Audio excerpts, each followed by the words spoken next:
Only one man can fix that. That is Donald J. Trump. Donald J. Trump for President of the United States.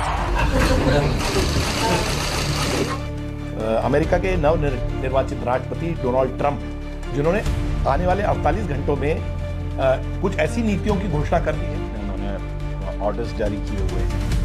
Future में वो क्या stand लेंगे, कहाँ पे U turn कर जाएंगे और कहाँ पे वो उसको छोड़ देंगे या कोई उनसे नई चीज़ ले लेंगे, तो वो अनप्रेडिक्टेबल। तीसरी चीज़, यदि अमेरिका को जो लोग यदि जब हम एनालिसिस करते हैं, अमेरिका का प्रेसिडेंट डिक्टेटर नहीं है।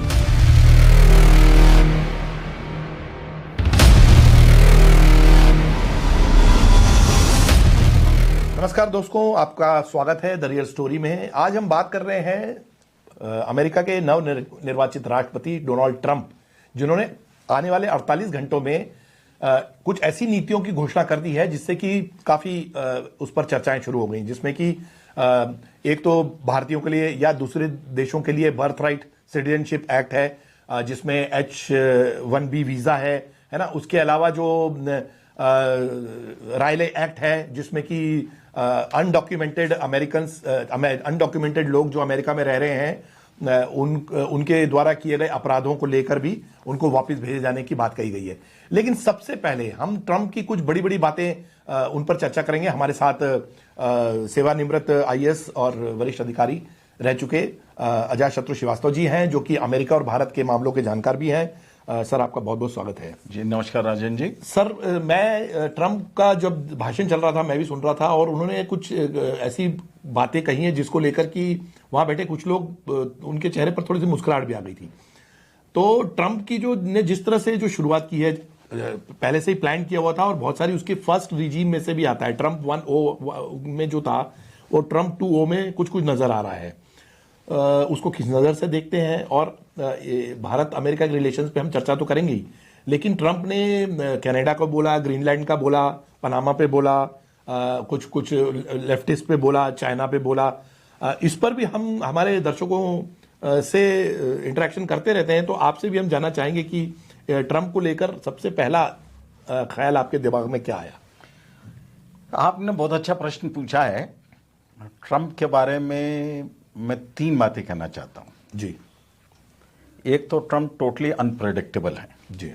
तो उनके बारे में, उनके कहने पे और उनके जो इलेक्शन कैंपेन के समय जो बोल रहे थे और ओथ सेरेमनी से अभी तक जो बोल रहे हैं जी, या जितने उन्होंने ऑर्डर्स जारी किए हुए हैं, तो फ्यूचर में वो क्या स्टैंड लेंगे, कहाँ पे यू टर्न कर जाएंगे और कहाँ पे वो उसको छोड़ देंगे या कोई उनसे नई चीज ले लेंगे, तो वो अनप्रेडिक्टेबल है।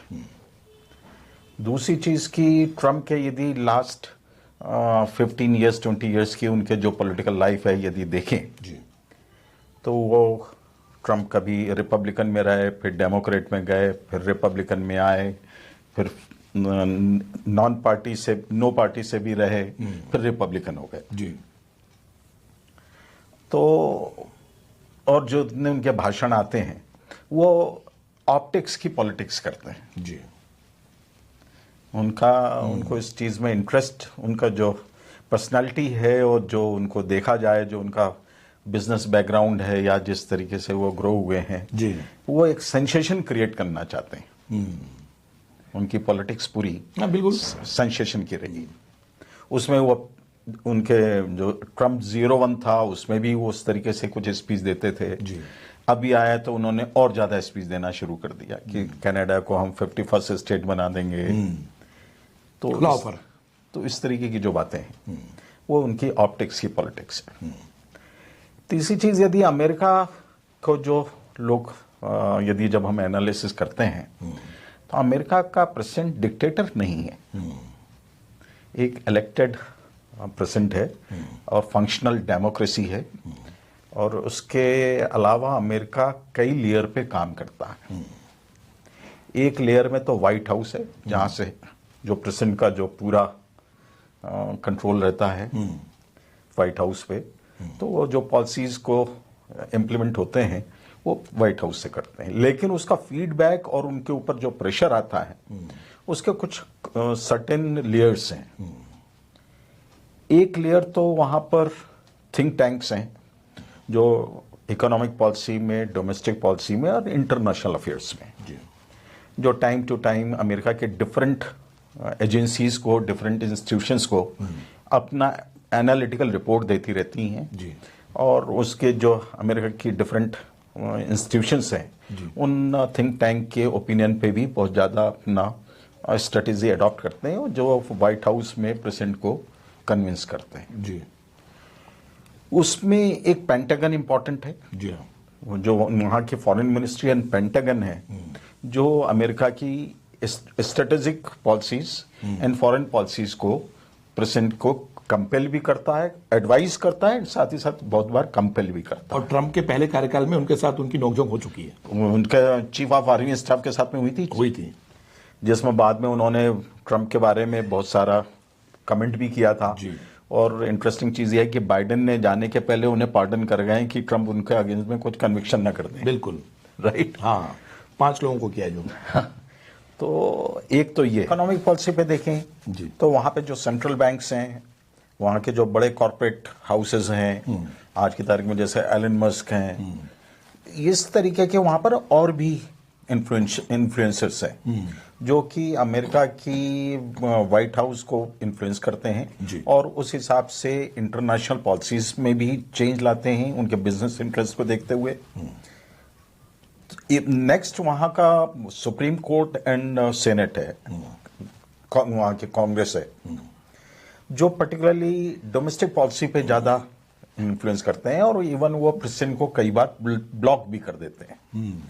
तो इसलिए अमेरिका अभी जो ट्रंप कह रहे हैं नेक्स्ट 4 इयर्स में क्या होने जाएगा, तो इसके बारे में ज्योतिषी कुछ बता सके तो बता सके, लेकिन इतने अनप्रेडिक्टेबल है, इतने अनप्रेडिक्टेबल है। ये तो सोचा जा रहा था कि कांग्रेस कहीं उनको, चूंकि उनके खिलाफ अपराध का मामला सिद्ध हो चुका था, तो ये कहा जा रहा था कि कांग्रेस उनको कहीं प्रेसिडेंट पोस्ट से वो नहीं कर दे, क्योंकि वो शपथ लेने के टाइम गड़बड़ नहीं हो जाए कुछ, कांग्रेस उनको कर दे, लेकिन ऐसा हुआ नहीं क्योंकि वो तो इस समय ट्रंप अमेरिका में पॉपुलर बहुत है।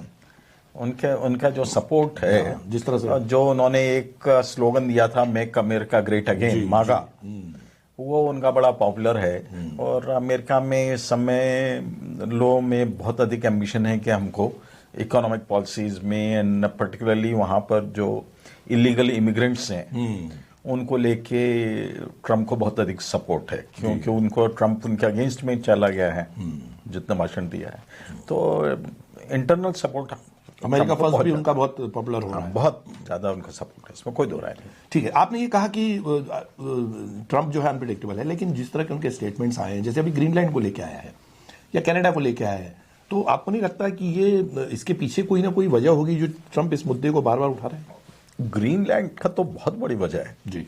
एक्चुअली नेक्स्ट 5 to 10 ईयर्स में एक नया सी लेन डेवलप हो रही है, नेवल लेन डेवलप हो रही है, जो कि नॉर्थ अटलांटिक एंड आर्कटिक सी के बीच से रूट डेवलप होने की संभावना दिख रही है। और वो रूट डेवलप होने पे यूरोप एंड एशिया का रूट 30 to 40% शॉर्ट हो जाएगा। अच्छा। जो अभी एशिया ट्रेड हो रहा है जी। उसमें अमेरिका कनाडा को बहुत बड़ा एडवांटेज है और उस रूट पे रूस एंड चीन भी अपना इन्फ्लुएंस बढ़ाना चाह रहा है।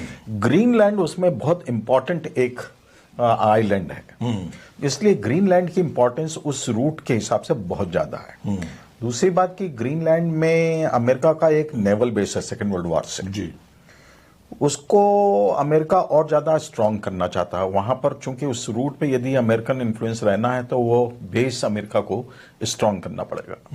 तीसरी चीज ग्रीनलैंड में बहुत अधिक इंपॉर्टेंट एंड वैल्यूएबल मिनरल्स क्या वहां पर rare earth elements, rare earth जो मेटल है वो वहां पे बहुत बहुत ह्यूज क्वांटिटी में होने की संभावना है।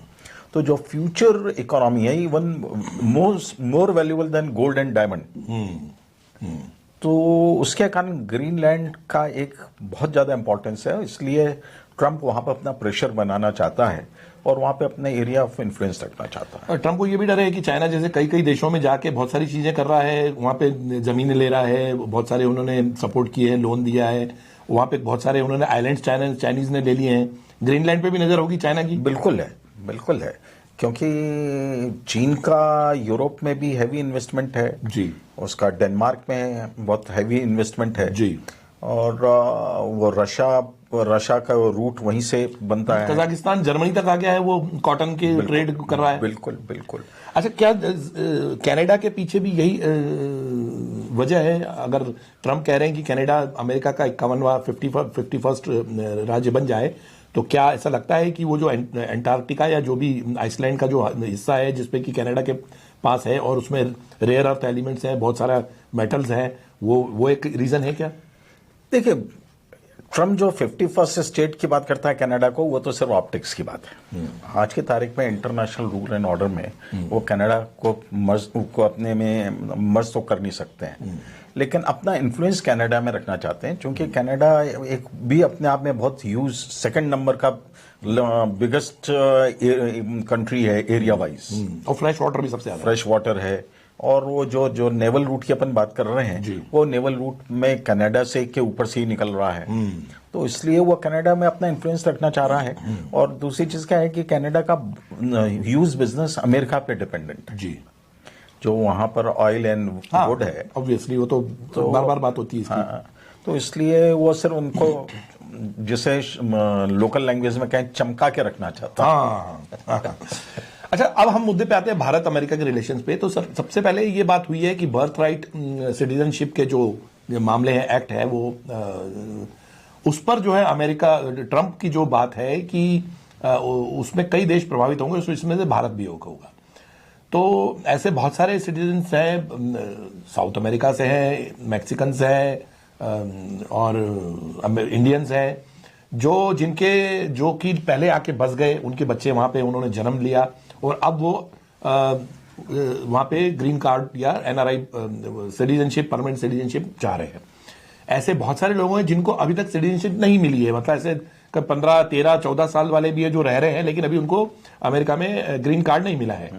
तो इस घोषणा से बहुत सारे इंडियंस विचलित हैं कि ये जो ट्रंप ने कहा है सिटीजनशिप एक्ट के तहत, तो बर्थ राइट सिटीजनशिप को लेकर आपको लगता है कि इंडियंस में एक रिजर्वेशन की भावना आ गई है कि यार ऐसा नहीं हो जाए कि हमारे को निकाल दिया जाए? नेचुरली एक फियर तो क्या है जी, लेकिन ट्रंप ने दोनों तरीके की बात कर रहे हैं जी। एक तरफ तो वो इलीगल इमिग्रेंट्स की बात कर रहे हैं, तो इलीगल इमिग्रेंट्स तो टोटली इनसिक्योर्ड हैं और उनको वापस करने की बात जहां तक है वो अपने फोर्सफुली इंप्लीमेंट करने की कोशिश करेंगे।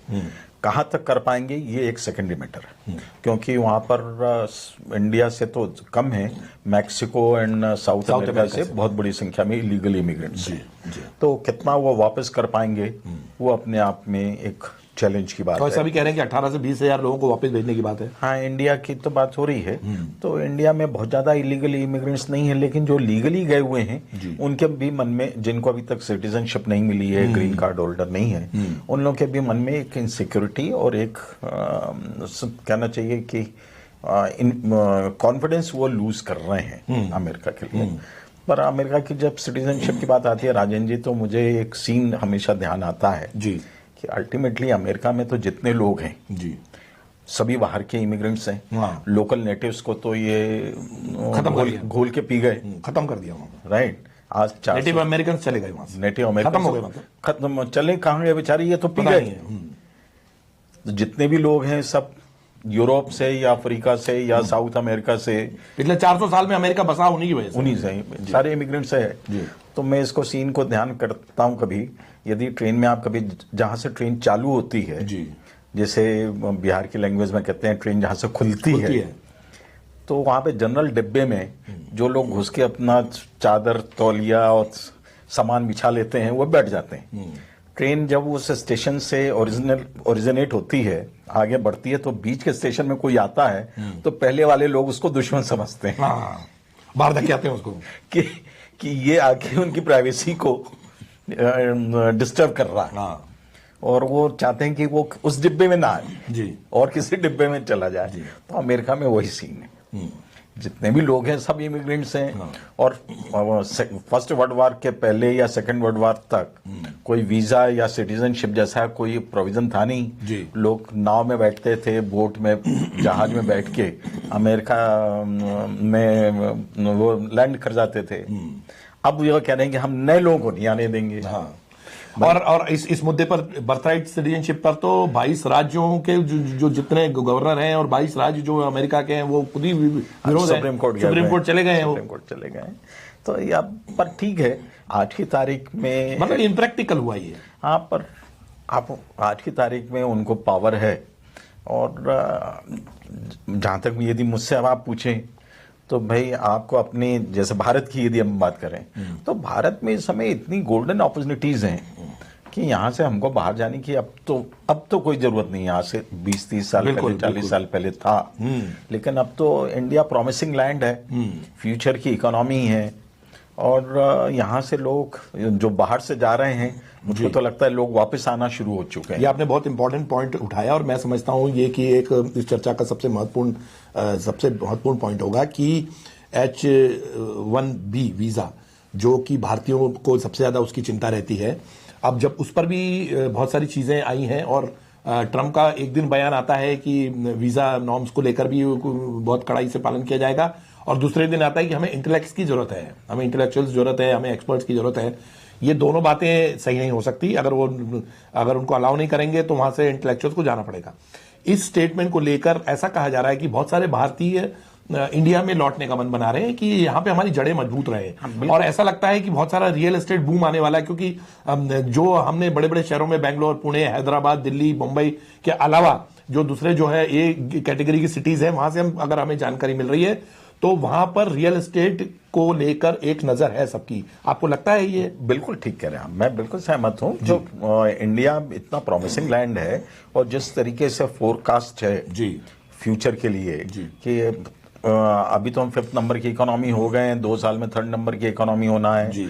2047, 2074 कुछ हमारे इंपॉर्टेंट माइलस्टोन है जहां पर हम वर्ल्ड की बिगेस्ट इकोनॉमी में से एक हो सकते होंगे। तो जॉब अपॉर्चुनिटीज तो इंडिया में है।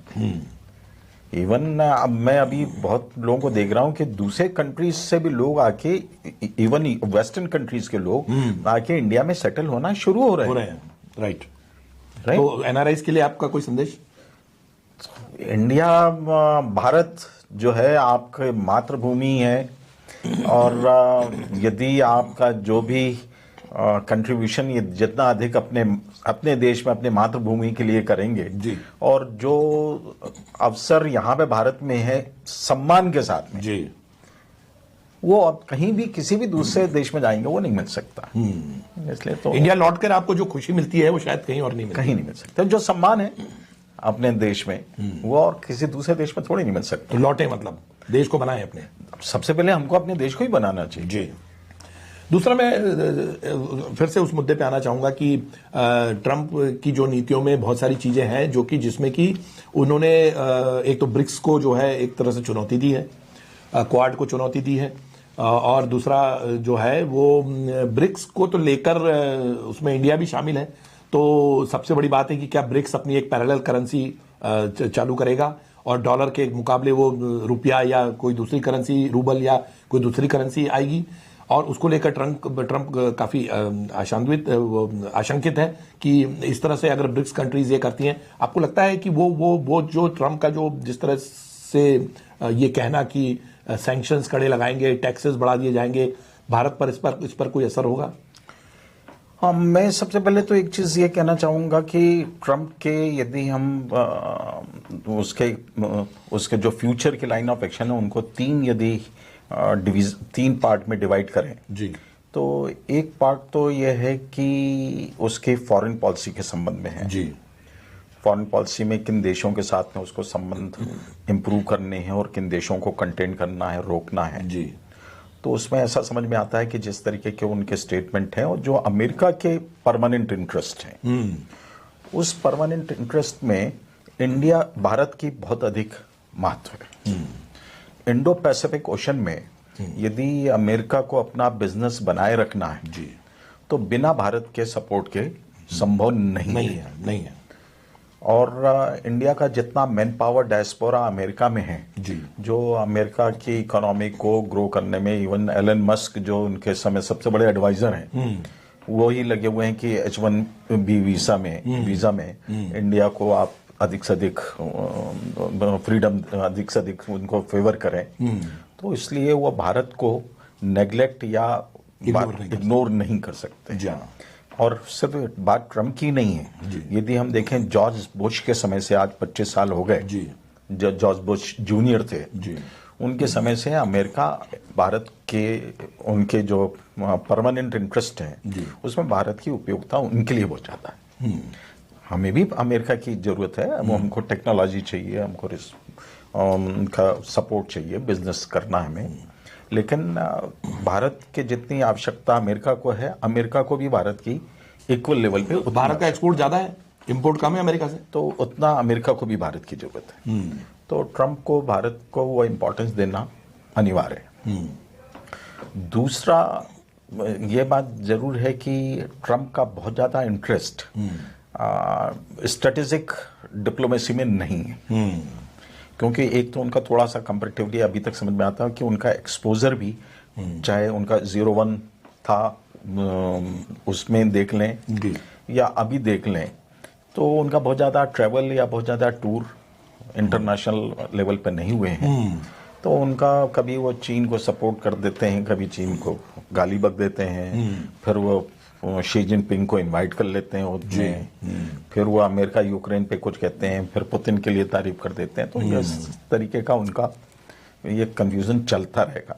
लेकिन फ्यूचर में अमेरिका को अपना बिजनेस अफ्रीका में बढ़ाना है।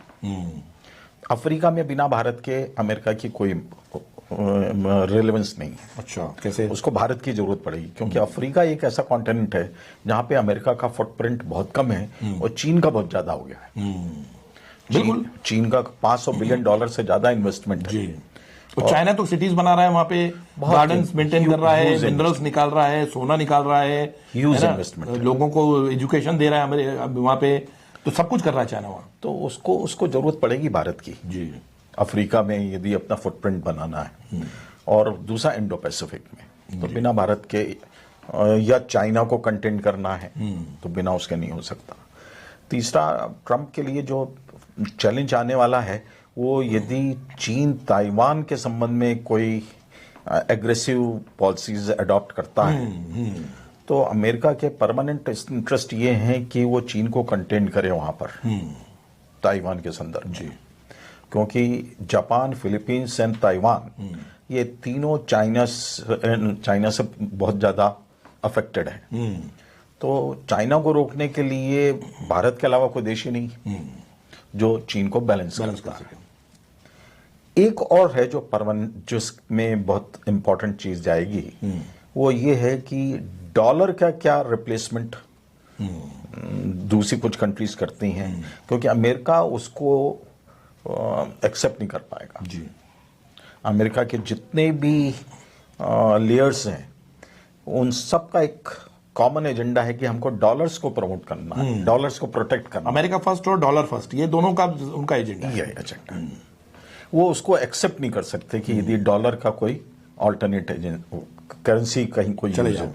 लेकिन दुनिया के देशों के लिए जरूरी है, बहुत जरूरी है कि डॉलर का कोई ऑल्टरनेट खड़ा हो, क्योंकि डॉलर में हमको कॉस्ट बढ़ जाती है। डॉलर को 2 बार कन्वर्ट करना पड़ता है, हमको पहले अपनी लोकल करेंसी से डॉलर में कन्वर्ट करना पड़ता है, और जब पेमेंट होता है डॉलर का तो फिर हम लोकल करेंसी में आते हैं। तो हमारी जो कॉस्ट है वो उसमें 2 बार हमको कन्वर्शन चार्जेस लग जाते हैं, तो कॉस्ट बढ़ जाती है हमारे प्रोडक्ट की। तो ये एक फ्यूचर का एक अच्छा, इसमें देखिए, इसमें सबसे एक अहम बात उन्होंने कही है जो लाइकी राले एक्ट है, जिसके तहत कि जो अनडॉक्यूमेंटेड लोग जो अमेरिका में रह रहे हैं वो वहां बैठ के कोई इलीगल एक्टिविटी नहीं चला सकते। खासतौर पे छोटे अपराध जो कर रहे हैं वहां पर, ड्रग्स कर रहे हैं, चोरी कर रहे हैं, थेफ्ट कर रहे हैं, और वहां से बैठ के कुछ गैंग्स चला रहे हैं। इसके बारे में जो ट्रंप ने कहा है उससे कई देश उस बात से राजी हैं, उस बात से सहमत हैं कि अमेरिका में बैठ के बहुत सारे दूसरे राज्यों के देशों के खिलाफ जो वहां पर आंदोलन चलते हैं वो नहीं होना चाहिए। खासतौर पे अभी हमास और फिलिस्तीन और इन सब का जब देखा उन्होंने, और अमेरिका की हर यूनिवर्सिटी में प्रदर्शन हुए। सेम चीज यहाँ पे भारत के साथ है, वो कनाडा में जिस तरह से हो रहा है। और ट्रंप के कहने के बावजूद जब अगला दिन जब बॉल डांस का जो बॉल हॉल था उसमें वो पन्नून दिखाई दिया कनाडा का, जो खालिस्तानी आतंकवादी है। तो ये बात आई कि ट्रंप कहते कुछ और है और होता कुछ और है। तो टिकट परचेज करके चला गया। हाँ, वो इनवाइटेड नहीं था पन्नून। अच्छा। तो वहां पे जो बॉल डांस था उसमें वो 3 बॉल डांस हुए हैं। हाँ, ओथ सेरेमनी के और बॉल डांसेस उसमें टिकट परचेज करने का प्रोविजन था। हाँ, और उसमें वहां जाके वो खालिस्तान के नारे लगा रहा है। वो तो एक रिकॉर्डिंग में है, वो ज्यादा नहीं। हाँ, ज्यादा नहीं है। वो पंजाब का आदमी खालिस्तान नहीं चाहता, जो विदेश में कुछ लोग हैं, क्योंकि वो भी एक इकोनॉमी, खालिस्तान का डिमांड करना एक इकोनॉमी। तो ये जो उनका जो स्टैंस है कि ये जो अनडॉक्यूमेंटेड लोग हैं वो अमेरिका में बैठ के गलत काम ना करें, इसको लेकर आपको लगता है कि भारत को कुछ राहत मिल सकती है उसमें? चूंकि यूएस में इतना ज्यादा तो नहीं हो रहा है, कनाडा में हो रहा है, ऑस्ट्रेलिया में हो रहा है, लेकिन ट्रंप की नीति से दूसरे देशों पर असर पड़ेगा? बिल्कुल पड़ेगा, बिल्कुल पड़ेगा। और ट्रंप का भारत के साथ में सॉफ्ट कॉर्नर है। ट्रंप के पर्सनल बिजनेस इंडिया में है, पूना में है, दिल्ली में है, और मुंबई में है। और हमारे प्राइम मिनिस्टर मोदी जी से उनके व्यक्तिगत बहुत अच्छे संबंध रहे हैं। और तो वो भारत के साथ में, जहां तक ट्रंप की बात है, वो उसको मालूम है कि इंटरनेशनल सिनेरियो में मोदी जी से बड़ा अभी इस समय कोई लीडर नहीं है। तो वो अमेरिका की वजह से ट्रंप को भले ही उतनी तवज्जो मिलती हो, लेकिन जो है बाकी दूसरे देशों में मोदी जी को तवज्जो ज्यादा मिलती है। हाँ, तो इसलिए मोदी जी बहुत बड़े पॉलिटिकल नेशनल लीडर हैं। तो इसलिए अमेरिका उनके साथ में एक सम्मानजनक संबंध बनाना चाहेगा और बनाएगा भी। आखिरी सवाल मैं करता हूं चाइना पॉलिसी के बारे में। उन्होंने जो चाइना की पॉलिसी को लेकर जो है ट्रंप ने बहुत सारी चीजें की है, लेकिन ये भी कहा है कि इंडिया जैसे बहुत सारे टैक्सेस लगाता है तो हम उनका टैक्स 100% टैक्सेस बढ़ा देंगे, इंपोर्ट ड्यूटी वगैरह जो है। इसमें सबसे अहम बात ये आ रही है कि चाइना को लेकर तो ट्रंप ने बहुत सारी बातें कह दी है, लेकिन एलन मस्क जब चाइना जा रहे हैं वहां पे उन्होंने अपनी टेस्ला की स्थापना कर दी है, पूरी कारें वहां निकल रही हैं। एलन मस्क भारत आना चाहते हैं और वो सस्ती शर्तों पर, मतलब उनकी शर्तों पर जो सस्ते, जिसमें कि उनको ज्यादा टैक्सेस नहीं देना पड़े, वो भारत पर दबाव डलवाना चाहते हैं। आपको लगता है कि ऐसा कुछ हो सकता है? क्योंकि एलन मस्क जो है वो अभी ट्रंप को पूरी तरह से अपने कब्जे में किए हुए हैं। मैं तो अभी ये देख रहा हूं कि Elon Musk and Donald Trump के बीच में मधुर संबंध कब तक और कितने दिन तक चलते हैं। जी जी जी जी, करेक्ट। हाँ, दोनों बिजनेसमैन हैं और दोनों बहुत स्ट्रांग हेडेड हैं। और एलन मस्क की जो इकोनॉमिक पॉलिसी है और अमेरिका की इकोनॉमिक पॉलिसी में देर से देर कॉन्फ्लिक्ट होने की पॉसिबिलिटी है। और एलन मस्क टेस्ला के अलावा यहाँ पर इंटरनेट भी लाने हैं। एलन मस्क का चीन के साथ में $35 बिलियन का बिजनेस है। एलन मस्क एक्सपोर्ट करता है। अमेरिका चीन को लगभग $176 बिलियन एक्सपोर्ट कर रहा है, उसमें $35 बिलियन अकेले एलन मस्क की कंपनीज के हैं। ओके, तो दोस्ती तो निभानी पड़ेगी। पर जो चाइना और अमेरिका के बीच में बैलेंस टोटली, बिजनेस जो है, ट्रेड जो है टोटली इम्बैलेंस है। वो $550 बिलियन के करीब एक्सपोर्ट कर रहा है अमेरिका को चीन।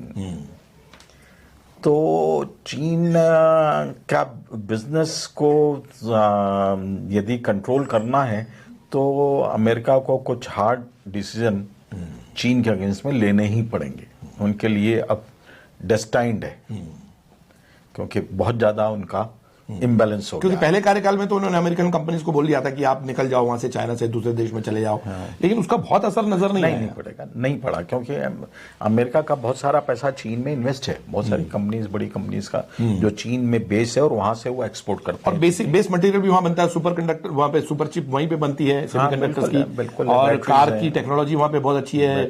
अभी इलेक्ट्रिक कार्स और इलेक्ट्रिक के जितने व्हीकल्स हैं वो आ रहे हैं वहां पर, बैटरी ऑपरेटेड चीजें चल रही हैं। जैसे मैंने आपको बताया कि अमेरिका के जो थिंक टैंक है, पेंटागन है जी, रिजर्व सेंट्रल बैंक्स हैं, ये सब लोग चीन से बहुत ज्यादा सशंकित हैं। जो चीन का बिजनेस जो चीन का टारगेट ईयर 2047 का है, उसमें वो अपने यहाँ पे डिफेंस में जो इन्वेस्टमेंट है वो अमेरिका के इक्वल लाना चाहते हैं। तो वो अपना एरिया ऑफ इन्फ्लुएंस वर्ल्ड में उनका अपना खुद का इंटरेस्ट है, क्योंकि उनका ट्रेड ऑल ओवर वर्ल्ड में है, तो वो सब जगह अपना बिजनेस को प्रोटेक्ट करने के लिए उन्होंने जो BRI लिया है, BRI इनिशिएट किया है, CPEC किया है, ये सारा का सारा अमेरिका के स्ट्रेटेजिक इंटरेस्ट को हर्ट कर रहा। ओके, तो उस संदर्भ में अमेरिका के जो ढेर सारी एजेंसीज हैं वो चीन को कंटेन करना चाहती हैं। और जो सबसे ज्यादा होगा, जैसे एक रिपोर्ट आई थी कि चीन का टारगेट 2027 में जी ताइवान पे कब्जा करने का। जी, तो क्या अमेरिका अलाउ करेगा ताइवान को जाना? तो ये इस पे फ्यूचर बहुत सारा डिपेंड करेगा। तो एलन मस्क एंड चीन ट्रम्प के बीच में रिलेशन ऐसा मैं फोर्सी करता हूं कि बहुत लंबे समय तक कॉर्डियल नहीं चल पाएंगे, क्योंकि दोनों की पर्सनालिटी थोड़ा सा डिफिकल्ट टाइप की। मैं ज्यादा एक सवाल आपसे जरूर करना चाहूंगा कि पुतिन, मोदी, ट्रंप, ये 3 इक्वेशन कैसी चलेगी? हम देखिए, जहां तक मोदी जी की बात है, भारत की बात है जी, भारत ने यह बहुत स्पष्ट रूप से पिछले सालों में स्पष्ट किया है कि हम मल्टीलैटरल रिलेशन पे हैं। हम किसी ब्लॉक में नहीं हैं और हम किसी वॉर में नहीं। हमारा इंडिया फर्स्ट है, हमारे लिए इंडिया फर्स्ट है, हमको किसी वॉर में नहीं करना। मोदी जी ने इस साल रशिया भी ट्रेवल किया, यूक्रेन भी किया, ब्रिक्स में भी गए, क्वाड में भी जा रहे हैं, और यूएस जाने की बात भी हो रही है कि अमेरिका जा सकते हैं। तो इसलिए इंडिया किसी भी ब्लॉक में नहीं है और नेशनल इंटरेस्ट पे और ये बहुत अच्छी बात है ये। तो वो उस पे अपना वर्क कर रहे हैं, क्योंकि इंडिया की इकोनॉमी को ग्रो करना है तो हमारे लिए वॉर सबसे बड़ा ऑब्स्टिकल होगा। तो इसलिए मैं उसको देखता हूं कि वो इंडिपेंडेंट इंडिया सबके साथ। और पाकिस्तान की तरफ जो रुख है ट्रंप का, अभी पता चला है कि मतलब 2 दिन में ही कि पाकिस्तान और ट्रंप के बीच में ऐसा बहुत ज्यादा कोई प्रेम नजर नहीं आ रहा है। नहीं, पाकिस्तान की कोई रिलेवेंस ही नहीं। पाकिस्तान इंटरनेशनल पॉलिटिक्स में, इन पर्टिकुलरली अमेरिका के लिए, जब से वो अफगानिस्तान से बाहर हो गए, पाकिस्तान की स्ट्रेटेजिक रिलेवेंस थी। जब पहले USSR अफगानिस्तान में आया था तब उसको जरूरत थी, और फिर जब तालिबान का और इनका वॉर अगेंस्ट टेरर था, क्योंकि वह पाकिस्तान के ही रास्ते से अफगानिस्तान में एंटर होते थे, तो पाकिस्तान की बॉर्डर थी। अब जब अफगानिस्तान पाकिस्तान में कॉन्फ्लिक्ट चल रही है, बाहर आ गए, चाइनीज वहां से निकल के जा रहे हैं, उन्होंने अपने प्रोजेक्ट्स बंद कर दिए हैं, इसलिए अमेरिका के लिए पाकिस्तान की कोई इंपॉर्टेंस नहीं। हाँ, लेकिन सिर्फ वो इमरान खान के लिए जरूर बोले हैं कि इसको रिहा किया जाए, वो एक अलग इंटरेस्ट हो सकता है। अभी तो मुझको नहीं लगता कि इसमें बहुत जाएंगे डोमेस्टिक पॉलिसी में। वो अभी तो देखेंगे कि यदि चीन के साथ में रिलेशन उनके और खराब होते हैं, तो वो सबसे पहले जो CPEC पाकिस्तान की वो चल रही है, CPEC योजना, उसको ब्लॉक कराना चाहिए। इसको मैं अभी देख रहा था कि अभी एक वर्ल्ड बैंक ने पाकिस्तान को एक ऑफर किया नेक्स्ट 10 इयर्स का कि हम $20 बिलियन आपको लोन देंगे, और पर वो लगता है वो CPEC में उनको चीन से दूर करना चाह रहे हैं, क्योंकि चीन का यदि जो ग्वादर पोर्ट है वो स्ट्रेटेजिकली चीन के लिए बहुत इंपॉर्टेंट है। बिल्कुल। तो उसको रोकने के लिए CPEC को रोकना बहुत जरूरी है। बहुत सारे मुद्दे हैं, हमारे से बात करने के लिए बहुत बहुत शुक्रिया। बहुत सारे मुद्दे हैं और बहुत सारी बातें हैं, लेकिन एक स्लैंग चलता है भारत में कि अल्बर पिंटो को गुस्सा क्यों आता है। ऐसी एक स्लैंग है कि ट्रंप इतने अनप्रिडिक्टेबल कैसे हैं, क्योंकि ट्रंप को लेकर आज बात कुछ और होती है, कल कुछ और होती है। ट्रंप एक बार बर्थ सिटीजनशिप पर कुछ और कहते हैं, अगले दिन कुछ और कहते हैं। जो है H-1B वीजा पर कुछ और कहते हैं, अगले दिन कुछ और कहते हैं। तो जाहिर सी बात है कि ट्रंप जो है शुरू में अपनी धाक जमाना चाहते हैं। कुछ दिन ट्रंप की बातें सब लोग सुनेंगे, बड़े उस पर अमल की बात होगी, लेकिन असलियत में क्या होगा, भारत और अमेरिका के रिलेशंस, ट्रंप और उसकी दुनिया के साथ में ट्रंप का कितना जोर चलेगा, ये सब चीजें बहुत महत्वपूर्ण है। इन सभी मुद्दों पर आप हमारे साथ बने रहिए, हम चर्चा अपनी लगातार जारी रखेंगे। आपके कोई विचार है तो हमें जरूर भेजिए, और हमारे साथ बने रहने के लिए बहुत बहुत शुक्रिया।